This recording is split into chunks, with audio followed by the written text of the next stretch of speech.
சங்கீதம் 5:1. கர்த்தாவே, என் வார்த்தைகளுக்கு செவி கொடும், என் தியானத்தை கவனியும். ஆணுடைய பிள்ளைகளே, உறவாடும் உறவை உருவாக்கும் வசனத்தை பற்றி தியானிக்கப் போகிறோம். உறவாடலாம், ஆண்டவருடைய உறவு உறுதியாகும். இந்த வார்த்தைகளை தியானிக்க தியானிக்க ஆண்டவருடைய சத்தத்தை கேட்கலாம். கர்த்தாவே, என் வார்த்தைகளுக்கு செவி கொடும். அவர் நீங்கள் வார்த்தைகளை வாசிக்கும் போது அவர் கவனித்து கேட்கிறார். தியானிக்கையில் அதை கவனிக்கிறார். அவர் உங்களுடைய உள்ள ஆழத்தின் சத்தத்தை கேட்கிறார். உங்கள் இதயத்தில் அவருடைய சத்தம் தொனிக்கும். எத்தனை பெரிய உறவாடுதல்! டூவே டிராஃபிக். தேவனுடைய வேதத்தில் வேர்விடுதல் என்ற அனுபவம் உண்டு. அது நீதிமொழிகள் 12:3. நீதிமானுடைய வேரோ அசையாது. நீங்கள் வேத வசனத்தில் வேர் விட்டு விட்டீர்கள். உங்கள் குடும்பத்தை பற்றி நீங்கள் நினைக்க வேண்டும். இதைத்தான் சங்கீதம் 16:8 படிக்கிறோம். கர்த்தரை எப்பொழுதும் எனக்கு முன்பாக வைத்திருக்கிறேன்.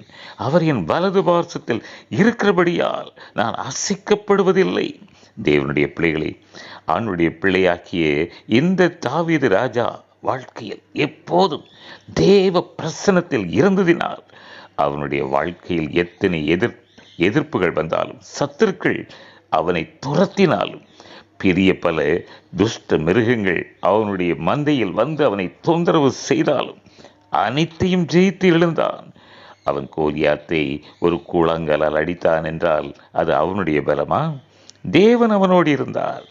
அவனுடைய வாழ்க்கையில் கிறிஸ்து இயேசுவினுடைய பிரசன்னத்துக்குள் இருக்க விரும்புகின்ற உங்களைப் போல அவனும் தேவனோடு கூடவே வாழ்ந்தான். தேவன் அதன் நடுவில் இருக்கிறார் என்று சங்கீதம் 46:5 காண்கிறோமே. அது குடும்பம், நீதிமானுடைய குடும்பம். ஆணுடைய பிள்ளைகளே, உன் குடும்பத்தை பற்றி ஒரு பெரிய உண்மையை நாம் நினைக்க வேண்டும். அது கர்த்தருக்கு பயப்படுகிற குடும்பம் என்று உலகம் போற்றுகிறது அல்லவா? நீதிமானுடைய குடும்பம், கர்த்தருக்கு பயப்படுகிற பெற்றோர், கர்த்தருக்கு பயப்படுகிற பிள்ளைகள். இது வேதத்தை நேசிக்கும் குடும்பம்.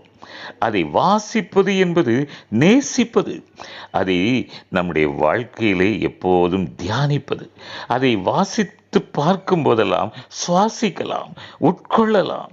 தேவனுடைய பிள்ளைகளை, அது நம்முடைய வாழ்க்கையில் அப்பியாசிக்கப்படலாம். இதைத்தானே யோவான் 14:23 கூறினார். ஒருவன் என்னில் அன்பாயிருந்தால் அவன் என் வசனத்தை கைக்கொள்வான். அவனில் என் பிதா அன்பாயிருப்பார். நாங்கள் அவனிடத்தில் வந்து வாசம் பண்ணுவோம். வசனத்தை வாசிக்கிற தேவ பிள்ளைகளே, இதை அனுதினமும் நீங்கள் வாசித்து விட்டுவிடுவதற்கல்ல, வசனத்தை கைக்கொள்வது. அப்படியானால் அன்பு உங்கள் வாழ்க்கையில் பெருகுமே. அன்பாயிருந்தால் பெரிய பேறு பெற்றவர்கள். பிதாவானவர் உங்களில் அன்பாயிருப்பார். அவர் வந்து வாசம் பண்ணுவார். வசனம் வாசம் பண்ணும், தேவாதி தேவனும் வாசம் பண்ணுவார். இங்கே திருத்துவமே தங்குகிறது. அழகாக விளக்கம் கொடுக்கிறார். நாங்கள் அவனிடத்தில் வந்து வாசம் பண்ணுவோம். தேவனுடைய பிள்ளைகளே, தேவாதி தேவனுடைய ஆவியானவர், தேவகுமாரனாகிய இயேசு கிறிஸ்து, பிதாவாக தேவனோடு கூட உறவு நெருக்கமாக நாங்கள் ஒன்றாய் இருக்கிறோம் என்று சொன்ன அதே திருத்துவம் உங்களிலும் தங்கும். தேவன் தங்கும் கூடாரம் நீங்களே. அன்பின் பிள்ளைகளே, இன்னும் மத்தேயு 18:20 உண்மைக்கு நெருக்கத்தை பற்றிய, உறவை பற்றிய, ஒற்றுமையை பற்றிய, ஒரு மனதினாவியை பற்றி கூறுகிறார். 2 பேராவது 3 பேராவது என் நாமத்தினாலே எங்கே கூடி இருக்கிறார்களோ அங்கே அவர்கள் நடுவிலே இருக்கிறேன். வேதத்தை தியானிப்பார்கள், ஜெபிப்பார்கள், தேவனுடைய வசனத்தை ஆராய்ந்து பார்த்து தியானிப்பார்கள் அல்லவா? அங்கே யார் இருக்கிறார்? தேவனே நடுவில் வருகிறார். தேவனுடைய பிள்ளைகளை, மற்றவர்களை விட நீங்கள் வித்தியாசமானவர்கள். தேவனோடு கூட உறவாடுவதனால் ஆழமான வேர்விட்டவர்கள்.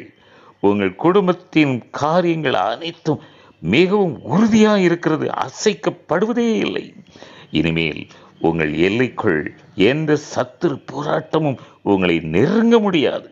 கர்த்தருடைய ஆவியானவர் சொல்லுகிறார், நீங்கள் அவரோடு கூட இருப்பதினால் அவர் உங்கள் நடுவில் இருக்கிறேன் என்று சொல்லி உறுதியளிக்கிறார். அன்பு வாசம் பண்ணும், ஆண்டவர் வாசம் பண்ணுவார். நீங்கள் அவருக்குள் மகிழ்வீர்கள். கர்த்தருக்கு பயப்படுகிற நீதிமான்களே, உங்கள் வாழ்க்கை நித்திய கீர்த்தி உள்ளது. உங்கள் பிரயாசத்தின் பலனை ருசிப்பீர்கள். உங்கள் வாழ்க்கையின் எல்லையில் தேவனோடு கூட இருக்கும் உறவாடுதல் உங்கள் வாழ்க்கையின் காலமெல்லாம் நிலைத்திருக்கும்.